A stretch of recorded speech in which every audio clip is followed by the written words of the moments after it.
So first things first, Hannes, how are you? Yeah, I'm pretty good, actually. Yeah, I feel good. It's raining, which pisses me off slightly because it is almost mid-June. I was expecting summer by now, but I should be used to it. So I'm not going to complain anymore. That was it. That was all the complaining I'm going to do today. And I'll say one thing, it's 15 degrees over here and it's raining, so we're in a very similar Oh, boat at the moment. okay, that makes me slightly happier. I'm sorry. Um, but there's much more fun stuff to talk about. Before we talk about the album and everything that's been happening lately, I'd like to jump back to the beginning very quickly. Do you remember what kind of ignited that passion for music in you? Was it the guitar? Was it a couple of songs? Was it seeing Kiss on TV? What was kind of the thing that sparked that whole passion for you? I mean, I was always surrounded by music. My dad especially played a lot of music at home, and he was a guitar player himself, not a professional, but like an amateur, but very accomplished and good amateur classical guitar player. So Okay. there was a lot of music in general and guitar playing at home. Then I started playing the classical piano actually when I was Mhm. 6 years old. So once or twice a week before school, actually, I got up really early. I went to take piano lessons with like one Okay. of these old school strict, classical piano teachers that would pretty much, hit me with a ruler on my fingers if I, articulated it wrong or something like that. I did that for a couple of years, and then Kurt Cobain came into my life and Nirvana. And this is where I said to my mom and dad, you know what, guys, I stuck with this piano thing for quite some time. I really want to quit and I want to get myself a guitar and I want to do what this guy does. Mm. And they were like, sure, you do that. So I saved up some money and then I went and bought a guitar, a black Stratocaster, because that's what I saw Clapton played. Sure. Uh, I got that one, and I mean, here I am. Did it come easy to you because you say, well, your father was a guitar player, so you kind of knew the instrument, I suppose. Did playing guitar come easy to you? Did it come naturally? Uh, I would say most of it came pretty naturally. I the understanding of music and such came very naturally, I'd say. But I mean, I always had to struggle with some parts of Mm. guitar playing, obviously. For me, it's always been like I struggled a lot with, the more technical stuff, for Mm. example, the shreddy stuff like that, that I had to work on a lot, and I still need to work on it, obviously. I don't, but I should. Um, but but I mean, music in general and the understanding of the musical language and stuff, and understanding what I'm hearing and being able to play it and stuff like that, that came pretty naturally. So I guess I'm somewhere in between an idiot and a genius. But that's really cool that you say that because if you listen to, I mean, all of your music in general, I suppose, but the, do you have a certain philosophy then about how you approach the guitar? Because you're very good at, I think, kind of those texture elements and adding groove and that kind of stuff as well.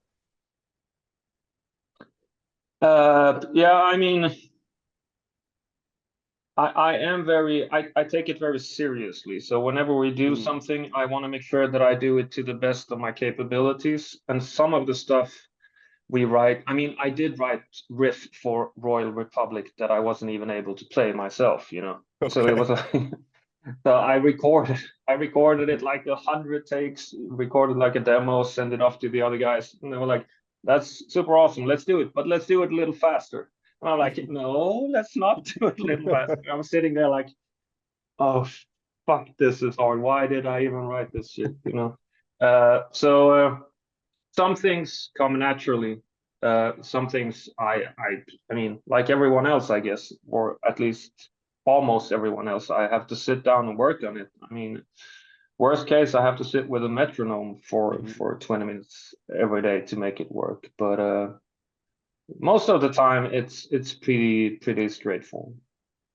Was there something in particular that you focused on guitar-wise in the lead up to LoveCop? Was there something you thought, okay, this is something I want to add to my bag, to my bag of tricks, and see if I can implement that in any way?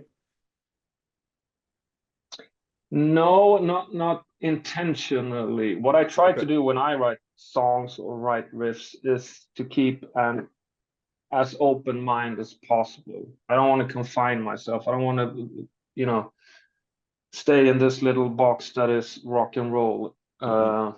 Because I mean, the four of us we're above all music lovers more than rock and roll Sure. lovers. So I just try to keep an open mind. And what I do most of the time when I sit down to try and write something is I just, like you just said, I sit on the couch. Sometimes I watch Netflix while doing it, and Mm. I just go for it. And whenever I land on something that, wow, this is actually quite cool, then I turn off the TV, I go over to my little workstation, and I try to figure it out for real, and I try to, write a song around it. So not really.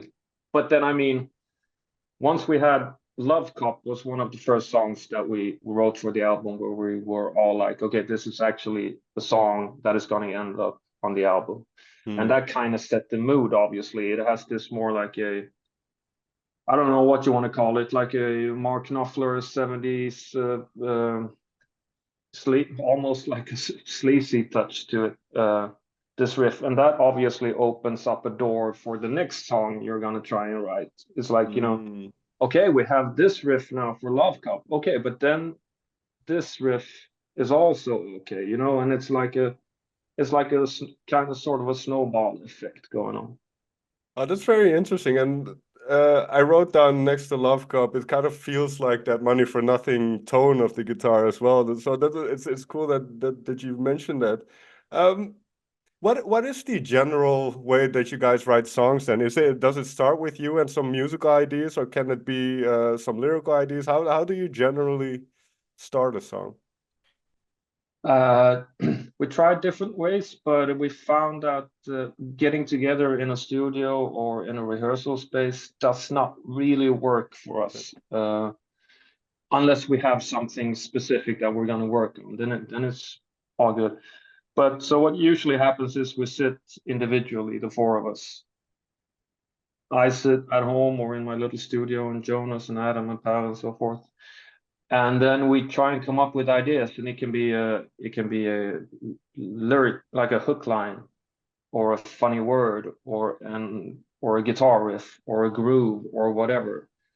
And then we try to turn it into some sort of a very basic demo. We try very hard not to take it too far because we want to get everyone involved and stuff like that. But once we have a demo that we feel might be something for Royal Republic, we send it out. And if everyone agrees that this is actually a Royal Republic song, then we get together in the studio and we develop it and turn it into an actual song together. Mm. But this I find very interesting, and because to you, what makes a Royal Republic song? Because you are quite broad musically. You have a big palette that you can paint with. So what makes a Royal Republic song to you? This is a very good question because I think that I don't think any of us have the answer actually. Mm. But what we kind of figure that it takes a long time for us to write a Royal Republic album. It takes a very, very long time. It's not something that comes fast and easy. We go on a lot of detours. We might have an idea or a riff that we all agree on being awesome, but then we go left and then we go right and we turn it into a samba and we turn it into a ballad and we turn it into a metal song and we go on all these detours. And most of the time we have no idea where we're going. But once we get there, once we reach that, the sweet spot, it's almost like, we just look at each other and go like, this is it. This is Royal Republic. It sounds like us now. So I don't have like a really good answer, but I mean, I guess it comes from being together for almost 15 years now and writing music for such a long time together. And you know, just knowing when we hit the spot. But I couldn't say in advance. It's very, very difficult. I could never predict my house, for example, being like a typical Royal Republic song, because now it is like a, of course this is Royal Republic for the four of us. Of course, it makes total sense. You can totally hear that it's us. But if you were to analyze the song, it's like, but is it really? I mean, there's this doom daka doom daka doo, you know, the techno, Euro techno bass, and it has the rap in it, and you know, but once it's there, it makes perfect sense. So I guess that's the best answer I can give you. But that must be amazing that you have that kind of freedom where anything is possible, right? Because for a lot, I don't know how other creative people, it's I suppose creative people in general see this, but to have that freedom to be able to do what you like and not really think about the audience as you're making it, that's very cool to have. Did it take you a, because this is album number 5, did that did you always have that attitude as a band, or did you kind of have to grow into that where you were able to say, okay, we can just basically do whatever we want? I mean, first of all, we can do pretty much whatever we want thanks to our amazing fans. I gotta mention that, because I mean we don't make it easy on our fans. It's like, you know, we put out a pop punk rock album, and then the next one is a grunge album, and the next one is a disco album, and the next one is an 80s album. And then in the middle of this, we put out like a fucking cowboy, Sure. you know, the nosebreaker stuff with banjos and mandolins and stuff. And we go on a European tour doing this thing. And I mean, the shows sell out and people show up and they're extremely happy. So our fans always embrace us with open arms. So I mean, it's thanks to them that we can actually do this thing, keep doing whatever it is we wanna do. And now we've come to the point, we just realized when finishing this album, actually, we said like, you know what? People used to be like, you know, the people around us, the business people, the labels and stuff, they used to tell us, you know, guys, you know, we love you, but what the hell are we supposed to do with you? I mean, how do we promote you guys? Do I go to a rock magazine? Do I go to a disco magazine? Do I go to a glam magazine? You know, we're too heavy for the pop stations. We're too poppy for the rock stations and so on. But now when we finished this album, we sort of realized, you know what? We've come to the point now where our thing is not having a particular thing, if you know what I mean. Sure, You know, sure. not being in the box is our box. It's completely weird, but it's kind of come to that, which is amazing, because like you just said, not a lot of bands have that freedom, you know. So No, we're just in a very, very good space right now. no, I think that's such a liberating thing in the creative process as well. So if we go in a little bit deeper then, for instance, well, I can ask you to pick a song first. From LoveCop, which song was the most unexpected, the way it turned out, you think, for you? The most unexpected. The most unexpected was probably the last one, Shalala Lady. Okay. Yeah. Do you remember the starting point of that song? I do. It was a super basic demo that I think Per just like, you know, he had one of these memos on his phone, and that was pretty much it. And we all like the hook, obviously. We all like the melodies and stuff. So we turned it into what it is today. And I think it's working out very, very well. Again, it's amazing that we can, you know, get away with these things without getting our heads chopped off.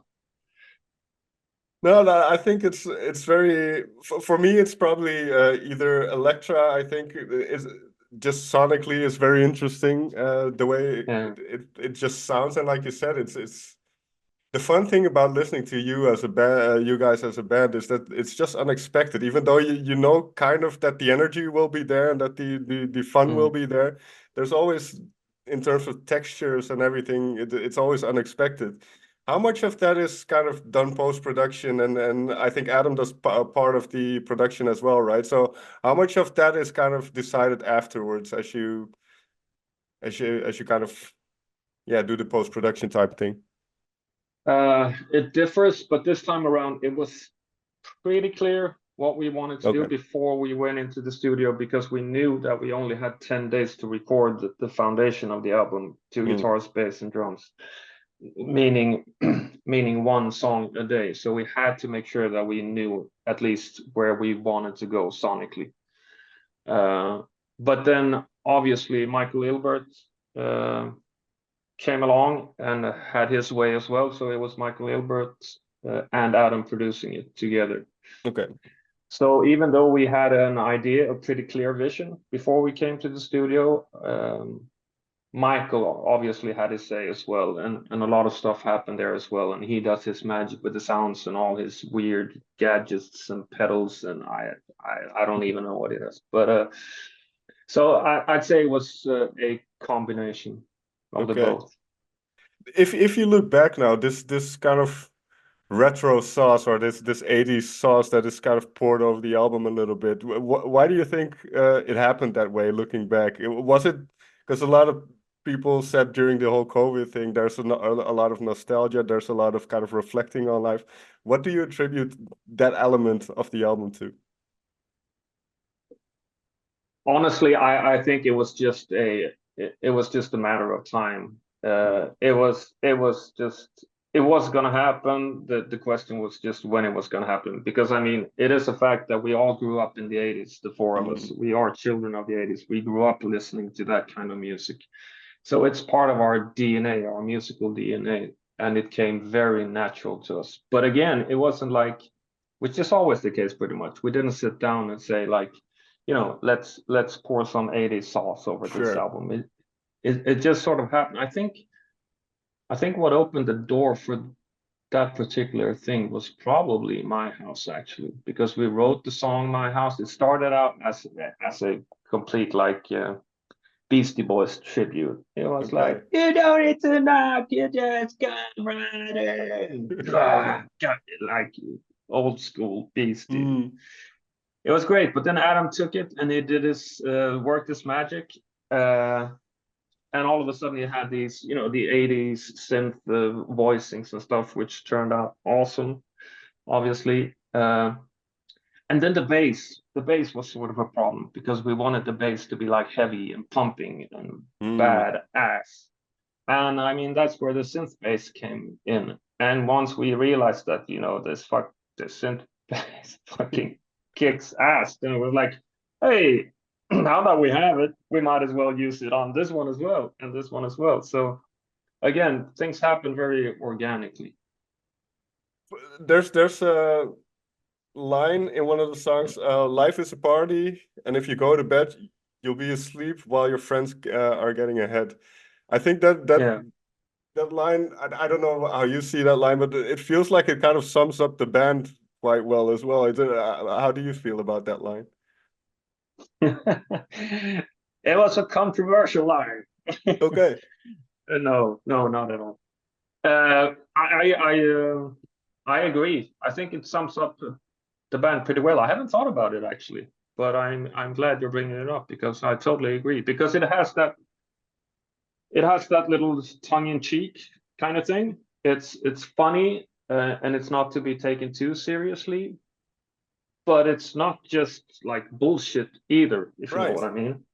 It is actually about, going for it, go get whatever it is you're after. We were on the same theme with astronaut, follow the sun and stuff like that. So it's definitely not bullshit, but I think I agree with you. Taking something that has at least some sort of a meaning and doing it with like a slightly funny twist. Right. I guess that's when it becomes a Royal Republic lyric, sort of. Yeah, because that's what I was thinking as well. Especially if the band is energetic, it makes fun songs. It's But at the same time, and then, as you mentioned, I mean, it's perhaps sometimes not rock and roll enough for the metal crowd, but sometimes it's not poppy enough for the pop crowd. All that stuff. Yet you are really, really, you can just tell by listening to the album. It's really well played. It's well produced. You take music seriously, Thank you. but then Yeah, we do. performing it, but you're having fun with it. It's not like this depressing kind of thing, or so that balance I find really interesting. Is that just Yeah. you guys as people, you try not to take things too seriously, or where does that come from?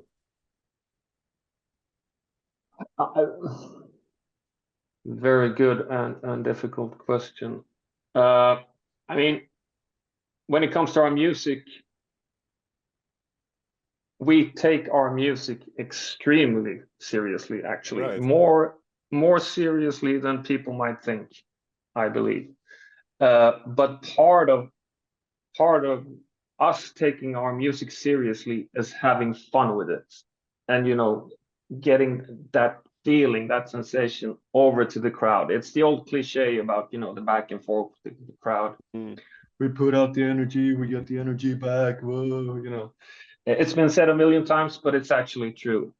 And I think that's the Royal Republic DNA, like taking what we do extremely seriously, but having the not so serious Mm. part as part of taking it so seriously. It's very, very hard to explain, and I sound like Sure. a complete hippie, but maybe you sort of understand what I mean here. No, I definitely get it, and that's I think what a lot of people, why a lot of people are attracted to the band as well, because even though it's really well made, as I mentioned earlier, at the same time it's also not this.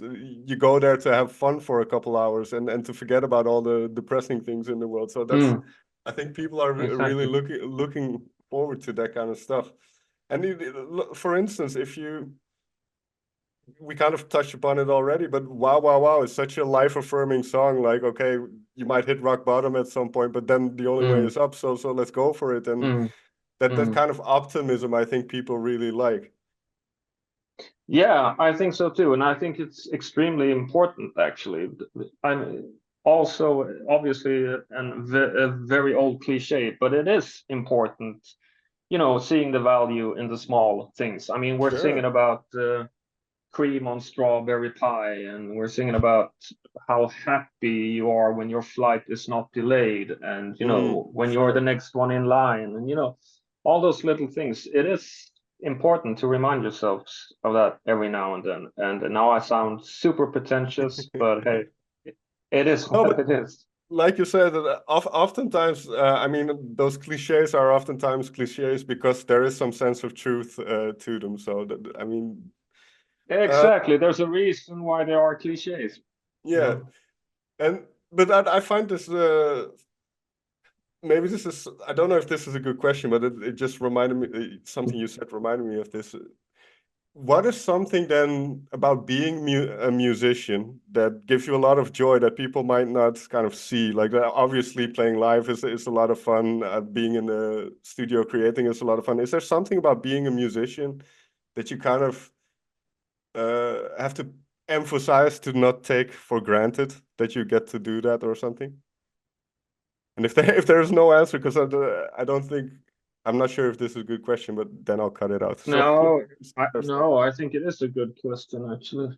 It is a very good question. And it leads us back to, remembering and realizing the small things and the big things for that matter. I mean, for me personally, what I try really hard never to take for granted is the traveling experience, because I was always a big, big fan of traveling and seeing mm, places and meeting people and stuff like that. So, every now and then I'm at an airport being pissed because my flight is delayed, or because I'm not getting home on time, because I'm tired, because it feels like all we do is traveling. Sometimes we travel 24 hours to play 15 minutes. mm. But that's one of those things where I try really hard to remind myself, like, you know what? Fuck you. You get to see the world. This is incredible, and that's important. Yeah, that's awesome to hear. Now, you've been playing a couple of live shows already, and then this summer you're doing the festival rounds. What have you noticed about the songs, the new songs, and what was it like being able to tour with new songs? Because we had that yeah, crazy couple of years in between. So being able to tour with new songs, and what has the reaction been to that? The reaction so far has been great. And I mean, being out there again, playing new songs is kick-ass. I mean, this is why we started the band in the first place, to play music together in front of people. And I mean, that's what the band has always been about. We never had like a major hit single. We don't stream like crazy amounts or anything like that. So it's always been about touring. And the good thing is we love touring. We love playing live, so it's sort of a win-win situation for us. And especially when you have a new album out and you get to try out these new songs for the first time in front of an audience, uh, it's just the best feeling in the world. And it seems like people like it. I mean, either they like it or the people that hate it just stay quiet. You never know. But so You mentioned. far, so good. That's good. Good to hear. You mentioned earlier that riff that was a little bit too quick. Do you remember? Did that end up on the album or no? Yeah, it ended up on the album. Uh, it's the over the top riff. I Okay. mean, now I got it because I had to sit down and work on it, like I mentioned. Okay, here we go, Mr. Metronome. But yeah, that's always been like a hurdle for me. Those fast, the right hand fast kind of The thing. rhythm type of things. The rhythm, the James Hetfield, that's the stuff that Adam does in his sleep. It always pisses me off when it's like on a sound check and it's like, and I'm like, ring ding ding ding. No, but No, the reason I ask is do you still ever get nervous on stage? For instance, when a certain part is coming up, you mentioned earlier that you're not the best shredder in the world. If you the LoveCop solo sounds like kind of that kind of type of solo as well. So, how do you look towards those moments in a live show? What is that like? Is there some nervousness? What are those moments? that would have been one of those moments. Good thing I handed that solo over to Adam, so he has to Okay. he Okay. has to worry about that. Uh, I do get nervous sometimes, but these days I usually get nervous over technical stuff, and by Mm, technical I don't mean like guitar shredding stuff, but nervous about things not working the way mm, they're supposed to, because it gets you so much off track, when you're on stage and you're trying to do your thing and really get into it and enjoy the moment, and something happens which turns everything around. It's kind of hard to get back in the zone. mm. So sometimes I worry about those things, but I rarely get nervous about the performance itself, about us singing or playing or Okay. performing, because I know that even if we have a bad night, it's still gonna be good. It's gonna be all right. It's not the end of the world. That's I think also a very healthy attitude to have. So one last question, and which ties into this. Um, and you don't have to go into great detail, but what has been one of the best moments personally on stage and one of the worst moments on stage? Best moment on stage. I still remember to this day, it's the first time we sold out a venue in Cologne. This Mm, was this may have been like 10 years ago or something. But that whole night, that was the first time I was looking out the window from the dressing room, and there was an actual line, mm. forming to get in, and I knew the place was sold out, and the vibe in there was just insane, just crazy. I was high on life for that entire day, evening, and night. It was definitely one of the best experience I had on stage. Not that anything in particular happened, nothing crazy went on. It was just, it came over me. Mm. You know, that moment when you realize, you look around and you look at the 3 other guys and you just go like, fuck, look what we made. Look what This we is actually accomplished. really cool, yeah. Yeah, we did this, you know. That was great. A bad experience. I mean, I did fall off stage once. That hurt. And we obviously had a lot of, you know, shit going wrong. But nothing that's like, you know, nothing that is biography worthy yet. I'm hoping I'm hoping for it to happen this summer so that I actually have something to write about in my upcoming biography in 25 years. I- that sounds amazing. Let's see then what will happen this summer. Best of luck the coming months, and yeah, I hope everything goes well for you guys. Thank you so much. Thanks for having me. It was good talking to you.